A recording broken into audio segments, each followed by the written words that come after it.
Hi there, Dazza at Race Centre here. Today we have a bit of a different one for you. Here on the dyno we have a 2002 Ducati Superbike 999. A little nostalgic for me. I actually had a 999 back in the olden days. Mine was a 2004 or 5, can't quite remember, but maybe a 2005. Anyway, I had a 999S and I loved it. I had to end up selling it quite early on to help fund my racing back in the day, but yeah, a little bit nostalgic. Mine didn't have it, but one of the things that's pretty common on this model, and you'll find it all over the internet if you look hard enough, and some people have the issue, some people don't, but these bikes and the 749 as well can just stall all of a sudden at a set of lights, or if you're open, got open throttle, rev the bike quite a bit, and then just shut the throttle and pull the clutch in, the bike will stall. So there's heaps of stuff on the internet about it. A lot of the solution is to bump the idle up, which does work. And so I thought I'd go through and explain that we've got this all apart and why that happens. The reason that it's sitting there like that and the top of the airbox is missing is because one of the things to set the idle on these bikes is there's a bit of a procedure. The first thing is to do is sync the throttle bodies, which basically means, because when you open the throttle, you're basically opening one of the throttle bodies, and then there's a mechanical linkage arm that opens the second one.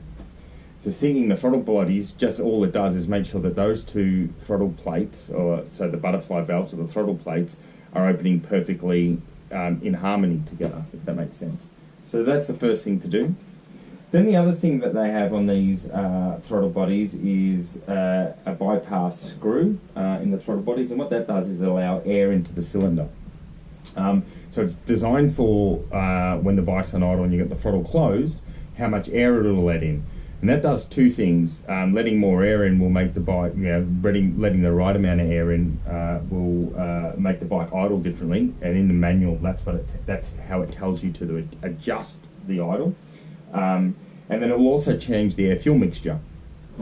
Now, one of the particular things about this bike, and we've got it in for a tune, which we're doing through the ECU, is that this bike, when we did an initial test ride, actually rode really nice, but when you pull up at the lights, you can hear a bit of a misfire, and it stalls occasionally, so it has that issue.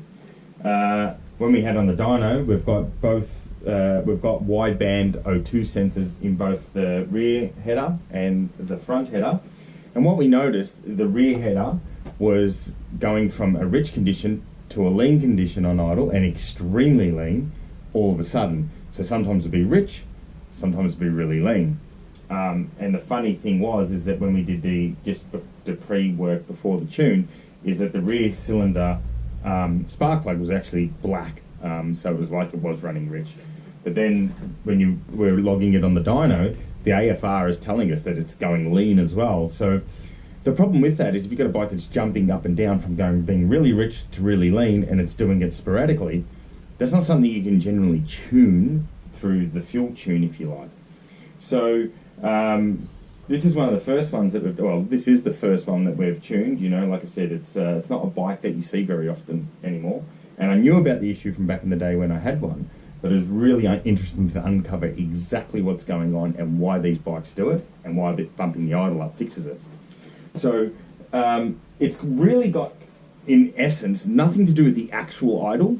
And what it does have to do with is how the throttle plates or the butterfly valves on the throttle behave. So you can see here that this cylinder bank is sitting like this, and the front one actually sits the other way, right? Or sits about like that. So if you draw a line from that's how they sit. Now this throttle plate here actually opens this way, like that. Right? So when it's closed, it's fully closed, and then when it opens, it goes this way.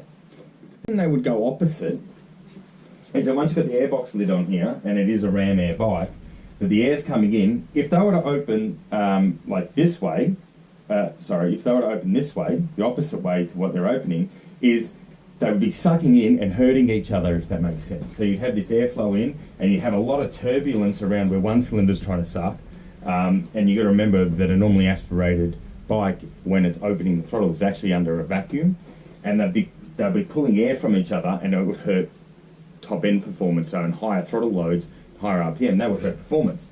So back in the day, for those that remember, this 999 model was actually extremely successful in World Superbikes, won a lot of races.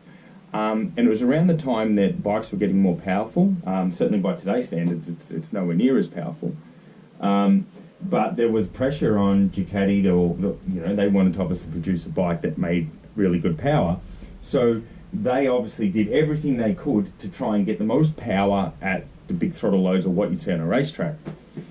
So that's why the throttles open the way they do. They actually open away from each other, so that this guy's sucking from over here, and this guy's sucking from over here, rather than opening this way and sucking next to each other, and then create the air turbulence. So that's why it happens. So there would be definitely top-end performance by doing it that way.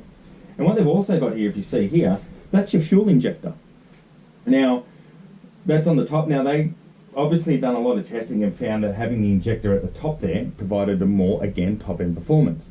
And this bike was designed for racing in the day, and they were trying to get the most performance they could out of this, remembering that this was just before, then they went to the 1098, and that's when inline four-cylinder 1000 cc's were coming out, and the power these were producing was becoming quite obsolete. So they were trying to get as much power out of that as possible. Now, the thing about that is that having the fuel injector at the top there means that when the throttle's closed, the fuel is getting squirted onto the throttle, okay? Onto the throttle plate of the butterfly valve.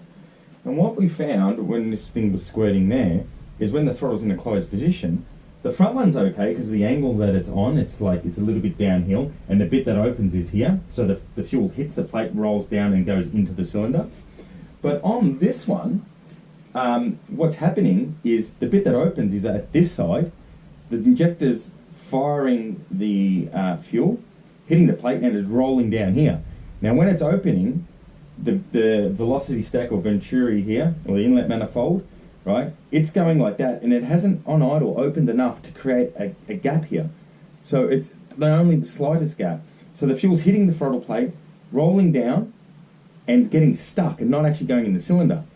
Sometimes it does, but sometimes it doesn't. And what happens is that once enough fuel's being fired at it, and the puddle, and you'll see that it forms a big puddle, once that puddle gets big enough, the fuel will start to drip in and the cylinder runs properly.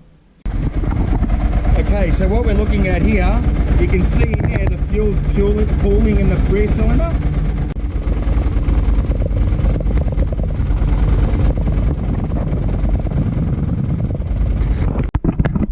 So if we want any further evidence, you can see this is the rear one. This bike's been sitting now for about 5 minutes, and the fuel's still sitting there. Now, it should have already gone in the cylinder. Now, this is, the bike's obviously off, but the throttle is in the same position it is when it's at idle. So, because it's a cable throttle, it's not doing any funky electronics, but the fuel's sitting there. It needs to be able to get in the cylinder, and you can see that it's very, very difficult for it to get in the cylinder because it can't even get in there just sitting after 5 minutes. Whereas if you go to the front, you can see the front one's dry as a bone. It's actually all the fuel's in the cylinder because it's able to, let's see if I can get the torch. The fuel's in the cylinder because it can actually seep past that part of the butterfly because it opens the correct way for gravity to work. Crazy. Now, the condition we were talking about where they stall, what happens is that after you've had the open throttle condition and then you quickly shut, that throttle plate's now dry, there's no fuel there, it shuts, and the injector's firing the fuel hitting the throttle plate, but it's getting all stuck here and it's not dripping yet into the cylinder. And that's why we were seeing on the dyno, it's going from rich to lean, because the fuel's getting stuck and not actually entering the cylinder. So it's pretty crazy, but that's what's actually happening. And that's why these bikes stall. The reason that they respond to a bumped up idle isn't a case of because the idle's bumped up and they're idling too low. It's simply that when you bump the idle up manually, through there's an idle screw here that you have to do it manually, not the bypass screw, but another one that sits on the throttle body that manually just opens the throttle a little bit. Once you do that with this rear one in particular, which it happens to both, but when the rear one opens that tiny bit more, there's now enough gap for the fuel to fall into the cylinder. So that's why it doesn't stall. It's got nothing to do with the actual idle itself. It's just that means that that gap created has now allowed the fuel to go in the cylinder.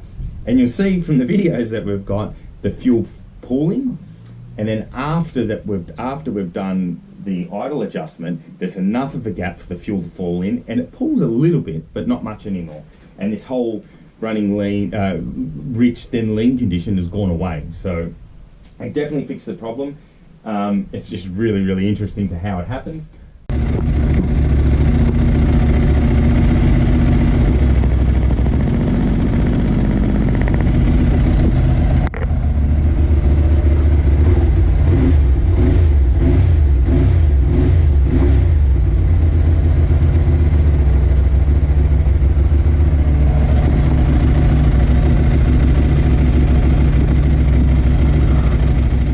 You know, sure, this, like I said, mine was a 04, 05, and maybe, I don't know, but maybe they actually modified the throttle plate or butterfly valve ever so slightly to have a little bit of a gap in that area so the fuel goes in the cylinder. So they may have done that, or put the tiniest bleed hole or something to allow the fuel to get in the cylinder.